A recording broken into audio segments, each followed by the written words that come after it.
మా చెల్లి వాళ్ళ ఇంటికి అంటే బెంగళూరుకి రావడమే నైట్ అయిపోయిందండి. ఇంకా అప్పుడు ఏం ఆడుకోలేదనమాట పిల్లలు.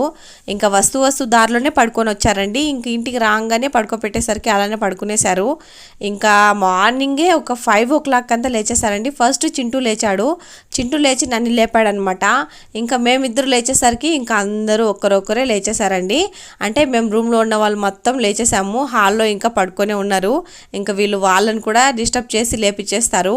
ఇంకా వాళ్ళ మామది ఒక వాచ్ అలానే ఇయర్ బడ్స్ అయితే ఎత్తుకొని ఒక్కరినొక్కరు అన్నట్టు కాసేపు కొట్టుకున్నారు. ఇంకాసేపు అయితే కలిసిమెలిసి ఆడుకున్నారనమాట. నేను అలా చల్లగాలి కోసం అయితే బయటకు వచ్చానండి. ఇప్పటికి ఒక 7 ఆ మధ్య అవుతుందన్నమాట టైము. కానీ ఈ కాలనీలో అంటే ఇక్కడైతే ఎవ్వరూ లేదండి. ప్రశాంతంగా చల్లటి గాలి భలే ఉండింది. మా వాతావరణం మాత్రం నిజంగా ఒక పిల్ల కుక్క కూడా లేదండి. ఇంకా మన ఊర్లో అయితే ఈలోపు బాగా తిరిగేసేవారు అనమాట అటు ఇటు. కానీ ఇక్కడ ఎవ్వరూ లేరు.